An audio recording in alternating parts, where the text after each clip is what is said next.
Hello friends, welcome back. I am Vivek Singhal from tradingwithvivek.com। और आज हम बात करने वाले हैं अरविंद फैशन लिमिटेड के बारे में। अरविंद फैशन लिमिटेड को डिस्कस करने का एक रीज़न है कि मुझे यहाँ कुछ अच्छी अपॉर्चुनिटीज़ नज़र आती हैं और यहाँ हम सारी ही चीज़ें डिस्कस करेंगे। उसके बिजनेस को भी डिस्कस करेंगे, फाइनेंशियल्स भी डिस्कस करेंगे और टेक्निकल्स भी डिस्कस करेंगे, क्योंकि अगर तीनों में से किसी एक में भी प्रॉब्लम है तो शायद वहाँ पर ट्रेडिंग अपॉर्चुनिटीज़ नहीं बनती। बिज़नेस भी अच्छा होना चाहिए, फाइनेंशियल्स भी अच्छे होने चाहिए और टेक्निकल्स भी अच्छे होने चाहिए। जब तीनों चीज़ों का एक कॉम्बिनेशन बनता है, तब नीचे जाने के चांसेस कम हो जाते हैं। लेकिन स्टॉक मार्केट है, नीचे उसके बाद भी जा सकता है, लेकिन हमें पता होता है कि हमने कोई भी लूपहोल छोड़ा नहीं है, हमने कोई भी कमी नहीं छोड़ी यहाँ पर अपनी एनालिसिस में। उसके बाद भी we always must understand that this is not fixed deposit, this is stock market. Even after buying, the stock price can go down, and even after selling, even at a very high level, still the price can go further up. तो ये सब चीजें चलती रहेंगी, लेकिन हमारा मकसद ये है कि क्या हम अपने पैसे को 3 साल में डबल कर पाए। अगर 3 साल में डबल करने के लिए जो 26% की सीजीआर चाहिए होती है, अगर वो भी मिल गई तो सुपर रिच बनने से कोई नहीं रोक सकता। लेकिन अच्छी मार्केट जब चलती है, जब 40, 50, 60% पैसा भी बनता है और डल मार्केट में 20, 25, 30% बनता है। लेकिन समटाइम्स ऐसा होता है कि जैसे अभी लास्ट 2 ईयर्स से, नॉट 2 ईयर्स बट 1.5 ईयर, सितंबर 21 से लेकर अभी तक मार्केट काफी डल है। Lot of stocks are trading at a very low prices. तो इसको सिर्फ एक अपॉर्चुनिटी की तरह से देखना चाहिए, क्योंकि सेंसेक्स 100 से स्टार्ट हुआ था, उसके बाद 50,000, 55,000 मीन्स एग्जैक्टली मैं सेंसेक्स ट्रैक नहीं करता, तो 50,000 प्लस गया था। निफ्टी को ही सभी लोग ट्रैक करते हैं। तो 500 टाइम्स हुआ, और जब भी नीचे आया रीजंस बने वापस से ऊपर आने के। नीचे जाने के भी रीजंस बनते हैं, ऊपर जाने के भी रीजंस बनते हैं। तो इन सब चीजों का हमेशा ख्याल रखना चाहिए। मार्केट में सिर्फ वही पैसा लगाओ जो 3 ईयर्स तक आप मार्केट में लगा सको। अगर कोई ऐसा पैसा है जो आप मार्केट में लगाना चाहते हैं, लेकिन आपको वापस चाहिए विद इन 1 ईयर, 1.5 ईयर, तो उस पैसे को मार्केट में नहीं लगाना चाहिए, क्योंकि मार्केट का नहीं पता होता कि even after long consolidation like 1.5 year जो हो चुका है अभी तक, कि अगले 6-7 मंथ्स भी अगर मार्केट ऐसी ही चलती रहे तो हमें परेशान होने की जरूरत ना पड़े। तो इसको वही पैसा इसमें लगाना चाहिए बेसिकली जो हम फिक्स डिपॉजिट में लगाना चाहते थे, but to get much higher return, तो यहाँ पर जो वोलेटिलिटी है उसको फेस करके चलेंगे, and that is the part of stock market trading. तो यहाँ पर अरविंद फैशन लिमिटेड को हम यहाँ पर बात करते हैं। तो जब हम प्राइमा फेसी नंबर्स देखते हैं, तो ये नंबर्स शायद आपको अच्छे नहीं लगेंगे। जैसे stock PE 104 and return on capital employed 0.8%, means not even 1%। ROE negative नजर आती है। प्रमोटर होल्डिंग काफी कम है, इसमें प्लेजिंग भी है, और डेट इक्विटी रेशियो यहाँ पर 1.46 है। तो अब क्वेश्चन ये आता है कि विवेक भाई, जब आप खुद ही कह रहे हैं कि नंबर्स यहाँ पर अच्छे नहीं नजर आएंगे, तो इस स्टॉक में अच्छी अपॉर्चुनिटी नजर कहाँ से आती है। तो इसी चीज को हम समझेंगे कि क्या टर्न अराउंड यहाँ पर नजर आता है और किस तरीके से चीज यहाँ पर नजर आती है। लेकिन मेरे कहने से बाय सेल नहीं करना है, मेरे कहने से सीखना है कि किस तरीके से नंबर्स को हमें रीड करना चाहिए, बिजनेस इंफॉर्मेशन को रीड करना चाहिए। तो सबसे अच्छी बात यहाँ पर क्या है, that market capitalization is 3,655 crore. इसकी मैं सिग्निफिकेंस अभी आपको बताऊंगा, लेकिन उससे पहले एक बार समझ लेते हैं कि कंपनी का बिजनेस क्या है। कंपनी का बिजनेस है अपने रेडीमेड गारमेंट्स का। फ्लाइंग मशीन, एरो, सीके जिसको कैल्विन क्लाइन कहते हैं, एंड सेफोरा, टोमी, और यहाँ पर US Polo Association. US Polo, Flying Machine, Arrow, CK, Sephora, Tommy, ये सारे ही 6 ब्रांड्स अमेजिंग, अच्छी बेहतरीन क्वालिटी के ब्रांड्स हैं। And medium and upper medium class में इनको हमेशा प्रेफरेंस दी जाती है। क्योंकि पर कैपिटा इनकम लगातार बढ़ती जा रही है, कॉर्पोरेट जॉब्स बढ़ती जा रही हैं, वर्क फ्रॉम होम खत्म हो चुके हैं, तो वापस से यहाँ पर इनकी सेल्स में इजाफा हुआ है, यहाँ पर बढ़ोतरी हुई है। अब यहाँ इसका जो कंपटीशन है बेसिकली, आगे चल के जो इसका कंपटीशन नजर आता है वो किससे नजर आता है, वो अरविंद फैशन, जो आदित्य बिरला फैशन है उससे भी नजर आता है। और कहीं ना कहीं क्योंकि सीके ब्रांड अपना जोकी के साथ यहाँ पर कॉम्पीट करता है, तो अगर screener.in पर जाकर देखें और यहाँ पर पेज इंडस्ट्रीज को अगर हम देखने लगे, तो पेज इंडस्ट्रीज की मार्केट कैपिटलाइजेशन 42,000 करोड़ है, एंड अरविंद फैशन की मार्केट कैपिटलाइजेशन 3,600 करोड़ है। तो ऑलमोस्ट 12 टाइम्स यहाँ पर छोटी है अरविंद फैशन पेज इंडस्ट्रीज के कंपैरिजन में। ये बहुत बड़ा डिफरेंस है, ये छोटा डिफरेंस नहीं है। और तो इससे पता ये चलता है कि अगर अरविंद फैशन अच्छा करता जाए तो यहाँ से 12 टाइम्स ग्रो करने का सीधा सीधा स्कोप है। तो 12 टाइम्स स्कोप हमेशा अच्छा स्कोप होता है। अब उसके रीजंस फाइंड आउट करते हैं कि ऐसा क्यों है कि अभी तक कंपनी ने अच्छा नहीं किया, और अभी तक जो हमने फाइनेंशियल रेशो देखे वो भी अच्छे नहीं है, लेकिन आगे चल के अच्छा क्यों नजर आता है। तो यहाँ पर जो चेंजेस किए गए वो चेंजेस हैं, जैसे इन्होंने अपने पूरे पोर्टफोलियो में रिस्ट्रक्चरिंग की, और अभी आज की डेट में इन्होंने सिर्फ और सिर्फ अपने 6 ब्रांड्स रखे हैं और बाकी सारे ब्रांड्स को इन्होंने डिसकंटिन्यू कर दिया है। वो डिसकंटिन्यू कर दिया है कैसे पता चलता है, जो इनके लेटेस्ट रिजल्ट्स हैं, लेटेस्ट रिजल्ट्स में अगर आप 10th पेज पर देखोगे, लेटेस्ट रिजल्ट देखने का बड़ा सिंपल सा तरीका है कि हम यहाँ पर क्वार्टरली रिजल्ट्स में जाएं, नीचे पीडीएफ का साइन बना होता है, उसके ऊपर क्लिक करें और यहाँ पर 10 नंबर पेज पर चले जाएं, तो जो मैं आपको दिखाना चाह रहा था वो नजर आ जाएगा 10 नंबर पेज पर। यहाँ हम इसको बिग कर लेते हैं और हमें वो इंफॉर्मेशन मिल जाती है जिसकी हम बात कर रहे थे।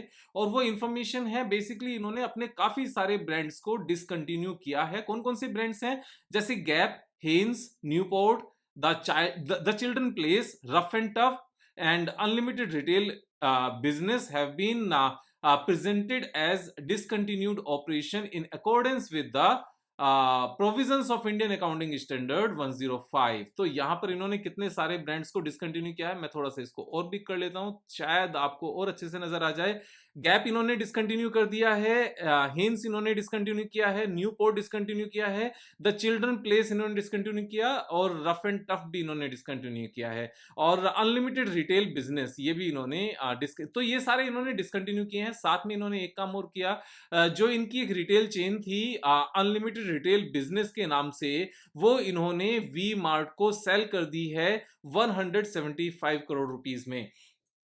तो ये इन्होंने ऐसा क्यों किया, अगर आप फर्दर डिटेल में जाओगे, फर्दर डिटेल में रीड करोगे, तो मैनेजमेंट का कहना है कि उन्होंने उन सारे बिजनेसेस को यहां पर डिसकंटिन्यू कर दिया है, उन सारे ब्रांड्स को जिनमें प्रॉफिटेबिलिटी ना के बराबर थी और जिनके आगे चल के बहुत ज्यादा प्रॉफिटेबल होने की गुंजाइश भी नहीं थी। तो ये सबसे मेरे हिसाब से सबसे अच्छा स्टेप लिया गया है मैनेजमेंट के द्वारा, जितना मैं बिजनेस को समझता हूं और जो भी मेरी समझ है बिजनेस की, जितना मैंने कॉर्पोरेट वर्ल्ड में काम किया, या फिर उसके बाद में जितने भी बिजनेसेस को समझा, उसकी समझ जितनी भी मेरी समझ है उसके हिसाब से समझ रहा हूं मैं इन बिजनेस को। तो मेरे हिसाब से यहाँ पर ये सबसे अच्छा स्टेप है that they are focusing on core 6 brands, and all these 6 brands अगर हम इनको वापस से रिवाइज करें कि कौन कौन से ब्रांड्स हैं, Flying Machine, Arrow, Calvin Klein, Sephora, Tommy and US Polo, ये सारे ही अच्छे ब्रांड्स हैं। और इन सब चीजों को और अच्छे से समझने के लिए अगर आप कभी शो पर स्टॉप जाओगे तो वहां पर जाकर देखोगे 6 के 6 ब्रांड्स वहां पर अवेलेबल हैं। अगर आप फ्लिपकार्ट पर जाओगे तो वहां भी ये सारे ब्रांड्स अवेलेबल हैं, आप बाकी किसी अमेजोन पर जाओगे तो वहां भी सारे ब्रांड्स अवेलेबल हैं। तो इन सब चीजों से ये बिजनेस ग्रो होता हुआ नजर आता है। अब बात करते हैं यहाँ पर एक बार फाइनेंशियल्स की, प्रॉफिटेबिलिटी की। और प्रॉफिटेबिलिटी की जब हम बात करते हैं तो क्वार्टरली रिजल्ट्स एक बार देखते हैं कि इससे पहले जब भी रिजल्ट्स आते थे सारे बेकार आते थे, and last 4 quarters, even last 5 quarters have been very good. So very good in the sense that from loss making company to it has become a profit making company, and yearly basis पर भी ये चीज साफ साफ नजर आती है that trailing 12 months is profitable now, जबकि 2020 एंड 21 और एंड साथ में 22 भी, ये 3 इयर्स बेकार थे, बिल्कुल बेकार थे। और इससे पहले भी 29 अगर 2019 भी देखें तो भी प्रॉफिटेबिलिटी इतनी नहीं थी, इवन ऑपरेटिंग प्रॉफिट भी उतना नहीं था, जबकि रेवेन्यू अभी भी हाईएस्ट एवर नहीं है। तो ऐसा क्यों, ऐसा यहां पर प्रॉफिटेबिलिटी कैसे आई, जैसे अभी मैनेजमेंट ने कुछ ब्रांड्स को डिसकंटिन्यू किया, ऑफ कोर्स उनकी सेल्स उतनी ज्यादा नहीं थी कि वो प्रॉफिटेबल रह सकें, तो उन लॉस मेकिंग ब्रांड्स को यहां पर बंद किया गया है और जो बाकी ब्रांड्स है उन पे फोकस किया गया है। और लास्ट पिछले 6-7 मंथ्स में, 8 मंथ्स में मैंने ये भी देखा है कि जो यूएस पोलो के प्राइसेस थे they have increased a lot, तो उसका भी इंपैक्ट है। मैं खुद यूएस पोलो यूज करता हूं तो मुझे उस चीज का पता है कि पहले जो टी शर्ट अभी ऑलमोस्ट 1800 की आती थी उसके प्राइस बढ़कर 2500 भी हो गए हैं, जो शर्ट पहले 2000 की आती थी उसके प्राइस बढ़ाकर इन्होंने 3200 3500 तक भी कर दिए हैं। तो ये सारी चीजें जनरल बिजनेस सेंस है जो समझ में आती है, और इसी चीज के चलते यहाँ पर हम प्रॉफिटेबिलिटी देख सकते हैं। एक और चीज मैं आपको बताता हूं कि कभी भी ऐसा नहीं होता कि सेम रेशो में नेट प्रॉफिट बढ़े जिस रेशो में हमारा यहाँ पर सेल्स इंक्रीज होता हो, ऐसा कभी नहीं होता। अगर हम यहाँ पर देखें तो 1900 करोड़ का रेवेन्यू था, ये बढ़कर 1000 करोड़ यहाँ पर रेवेन्यू बढ़ा, 2000 करोड़ से 3000 करोड़ हुआ, लेकिन जो नेट प्रॉफिटेबिलिटी है उसके ऊपर इंपैक्ट आया 350 करोड़ का। तो ये बड़ा इंपैक्ट है यहाँ पर 300 प्लस करोड़ का। उसके बाद में 1000 करोड़ फिर से बढ़ा, तो यहाँ पर 1000 करोड़ बढ़ना यानी कि कितना इंपैक्ट है, 30% का इंपैक्ट है। लेकिन नेट प्रॉफिट में कितना इंपैक्ट आया, नेट प्रॉफिट माइनस के 200 करोड़ से इंक्रीज होकर 80 करोड़ हो गया, 300 करोड़ का यहाँ पर इंपैक्ट है। सेम ही चीज अगर यहाँ पर हम देखें कि 300 करोड़ का इंपैक्ट आता है 1000 करोड़ की सेल्स इंक्रीज होने से, तो बड़ा सिंपल सा एक बात समझ सकते हैं कि अगर 1000 करोड़ की यहां से फर्दर सेल्स इंक्रीज होती है तो शायद ये जो नेट प्रॉफिट 81 करोड़ है ये इंक्रीज होकर 281 करोड़ हो जाएगा, 300 करोड़ के आसपास हो जाएगा। ऐसा क्यों? जितना सेल्स बढ़ता है उससे ज्यादा प्रॉफिट क्यों बढ़ता है? जनरल सेंस में जनरली एक्चुअल ऐसा होता है। वो इसका रीजन है कि 50% से ज्यादा खर्चे फिक्स होते हैं, यानी कि जो मैनेजमेंट की सैलरी है वो फिक्स है, जो ऑफिस का रेंट है वो फिक्स है, या फिर जो कंप्यूटर्स हैं, जो नेटवर्किंग है, जो आईटी इंफ्रास्ट्रक्चर है कंपनी का, वो सब चीजें फिक्स हैं। उनमें सेल्स के बढ़ने से सीधी सीधी बढ़ोतरी नहीं होती, वो फिक्स्ड एक्सपेंसेस हैं। और सिर्फ जो रॉ मटेरियल के प्राइसेस हैं, जो कंजम्पशन है, जो ऑपरेटिंग एक्सपेंसेस हैं, वो सिर्फ और सिर्फ उन्हीं में यहाँ पर इंक्रीमेंट आता है सेल्स के बढ़ने की वजह से। यही रीजन है कि अगर सेल्स हमारा 20% बढ़ता है तो मेजोरिटी ऑफ केसेस में अगर बिजनेस को अच्छे से किया जाए तो नेट प्रॉफिट यहाँ पर 20% से ज्यादा इंक्रीज होता है। तो यहाँ अगर 300 करोड़ का नेट प्रॉफिट आता है एक साल में या 1.5 साल में, तो यहाँ पर जो पीई रेशो अभी हमें 104 का नजर आ रहा है। तो आप इस बात को समझकर चलना कि अगर 300 करोड़ का नेट प्रॉफिट है and the market capitalization is 3600 crore, तो 3600 करोड़ को अगर हम नेट प्रॉफिट 300 करोड़ से डिवाइड करेंगे then PE ratio will be only 12। तो यहां पर जो 104 का पीई रेशो है ये गोइंग फॉरवर्ड सीधा सीधा 12 का होता हुआ नजर आता है। और इसी तरीके से चीजें चलती हैं। अगर आपको याद हो 2 इयर्स पहले मैंने पेज इंडस्ट्रीज की वीडियो बनाई थी, तब भी उसका पी रेशो बहुत एब्सर्ड था, लेकिन सेम तरीके से मैंने कैलकुलेशन तब भी करके बताई थी। तब काफी लोगों को हम में से इस बात को विश्वास नहीं हुआ था, समझ नहीं पाए थे।